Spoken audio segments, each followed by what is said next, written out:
Hey, motherfuckers, this is Ville from STOOL, and you're listening to the Dan Chan Show on Hard Rock Hell Radio. Don't touch the fucking dial. How are you today, mate?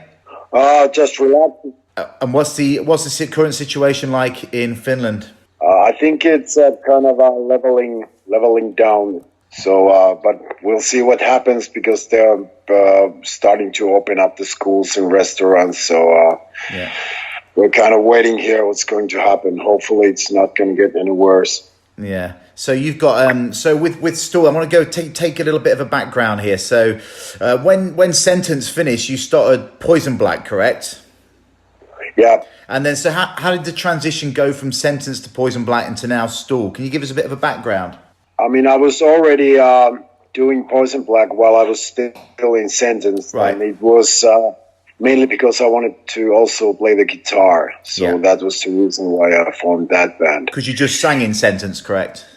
Yeah. And yeah, like I said, because I've been playing guitar since I was like 7 years old. Yeah. So I'm kind of in love with that instrument. So that was the reason for that band. Yeah. And to put a long story shorter, the Poisonblack lasted almost 16 years and came to its natural end. And after it ended, I felt like I don't want to do music anymore.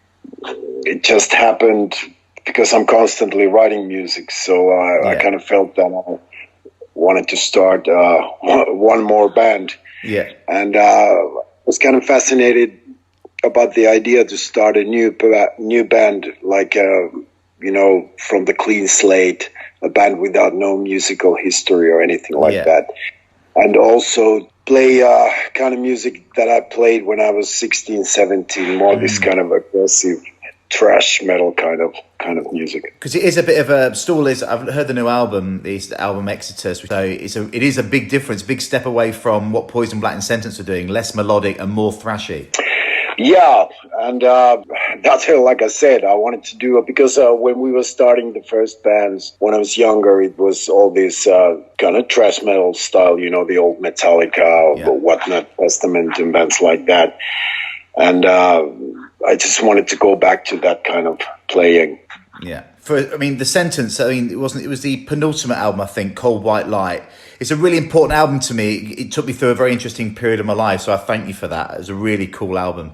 And then you had the Funeral album. Was that the last album you did? Yeah, the Funeral album was the last one. With Sentenced, it was all death and funerals, and do you think is that still ringing true through your writing?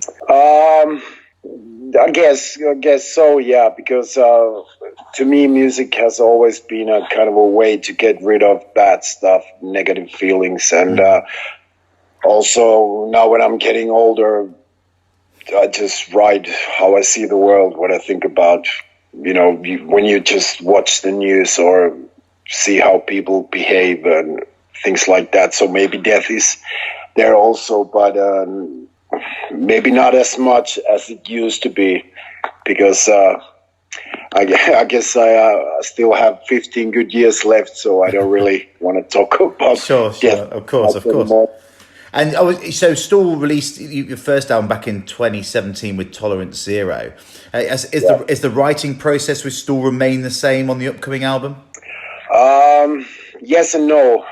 The first album was mainly a bunch of my demos that I did here in my little home studio, and I gathered the band around that.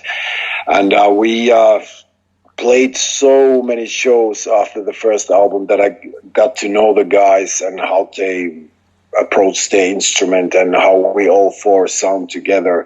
Yeah. So it was a bit easier to start write this new one because I knew how it would sound, and four of us, how we play the songs.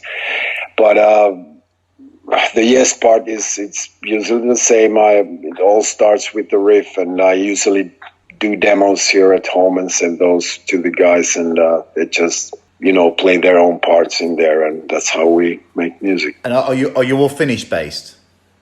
Yeah. So with Poisonblack, did you? Am I right in believing that you actually recorded some of that stuff live? Is that right? Oh, fuck, that was so many years ago. If I remember correctly, yeah, I guess we did something live, like drums and bass and maybe one rhythm guitar, but never like the whole band. No, so it's But the same. So it's the same process with Stool. Kind of, yeah. We all play together when we are recording a song because we want to make it sound like a live situation, but still we are using Pro Tools and everything like that, but not too much. We don't want to like overproduce. Of course, it's so easy to do. Yeah, and for us, when we play together, we're not that good musicians. So if we would like polish shit up, it would people would be disappointed when they come to see it live. Yeah, I got you.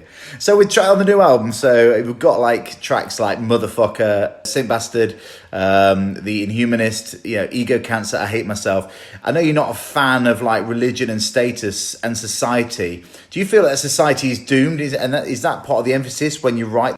Pretty much, yes, because I kind of hate this me myself attitude which people seem to have nowadays, and to me it's all seems like we're running towards the grave and not like stop and smell the roses, if you will. And that pretty much got me like we're living my family, my wife and my kids were living in the middle of the forest, and I rarely go anywhere. Is that a personal choice, or is that just where you live in Finland? Pretty much a personal choice. Yeah. So with the coronavirus, then is that going to influence any writing with the whole like death thing? Is that bringing out a different side of you? I mean, I did all the writing, the music and the lyrics before this whole pandemic happened. Yeah. So I don't know. Maybe in the future. I don't know. For the next Stool album, and you're not a fan of religion or anything like that. Is that a Finnish thing? Would you say Finland's a secular nation, or is that a personal thing again? It's pretty much a secular nation, but it's also a personal thing because I mean, people always argue there's a lot of good things within religions and helping charities and whatnot, but there's a whole lot of bad things also, and I'm with you on that. I mean, those people just sound so goddamn morons when they talk. I mean, I can't deal with it at all.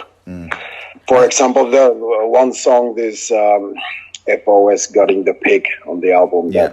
That came out recently as well. That was your latest single, isn't it? Yeah. I don't really much, I've never as a child, all those, stories, Bible and everything. I was like, I mean, this shit cannot be true. So FOS Gutting the Pig, is that a religious-based song, is it? My thoughts about the whole thing. Yeah. So are you sort of like anti-social media and all things like that as well? Not really. It doesn't interest me that much. So I'm not like against it or,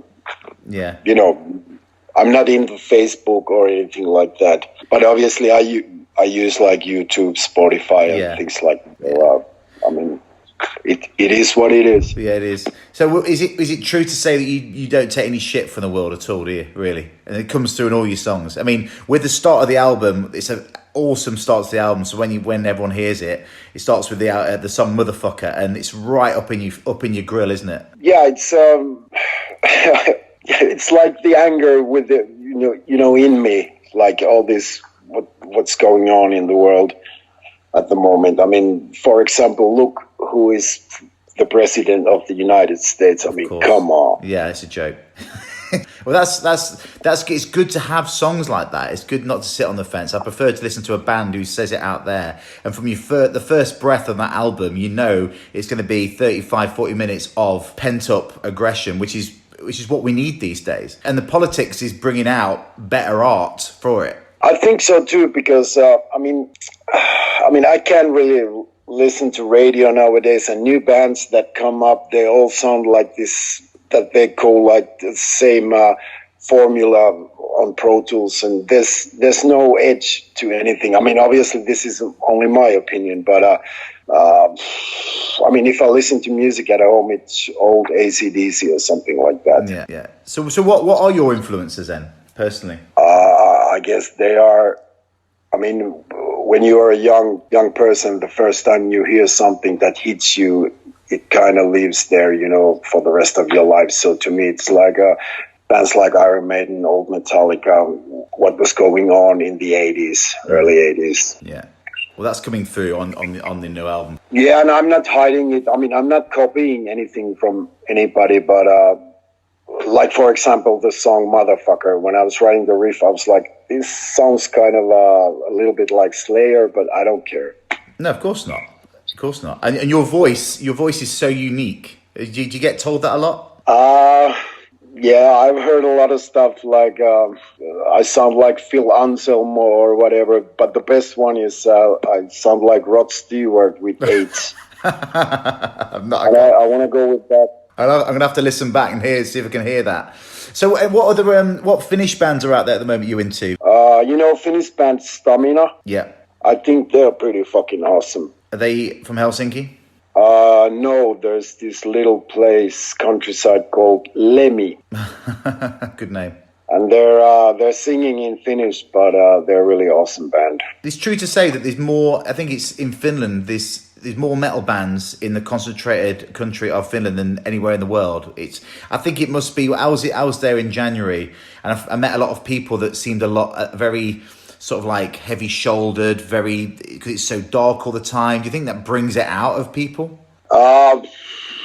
Guess so, because the winters are long and you know, it's raining, snowing, and the weather is shit. So I guess that, you know, spawns the whole metal scene here. And even though it's not on the radio, it hasn't been there for years, or the albums don't go up in the charts, but every time there's a metal band or harder rock band playing somewhere, it's usually like sold out, the house is full. And so what's going to happen when this, I mean, what's your opinion on when gigs might happen again? Not really. I mean, we are hoping that we could start the club tour here in Finland in September, but I don't know. Did you have a tour already planned for this album? Yeah, we were supposed to start like 3 weeks ago. I mean, we postponed the release of the album also. So. Oh, really? When was it due to come out? Like in the beginning of April, if I remember correctly. Yeah. So the label just decided that it was better to delay. Is that right? Yeah, and also we were supposed to play the festivals during the summer and start the tour with supporting Lordi, and then continue on, but. All the gigs are pushed forward. Was there any risk of the album being like delayed completely for many months? No, not really, because the label we are on is kind of independent, so they're really cool people working there, and they really loved the album, so they wanted to push it out. Yes. We kind of decided together with the label that maybe we should postpone it at least for a month. Yeah. So when it is lifted, you want to get out and tour it, right, across Europe? Yeah, but not like lose our health for it, or like, you know, we have to just wait and see what happens with this virus thing. Of course. And have you had any pre-reviews yet of the album? Good vibes coming out. I only saw two reviews here, and it was like 9 out of 10 and 4 out of 5. So I guess people are liking it. That's at least 2 people. Again, it's all down to the aggression. This album is more required now than it ever would be at this time, when the feeling of people. So it's important. I'm glad if you think so. Ville, thanks so much for joining me. I appreciate it. Thank you very much. My pleasure.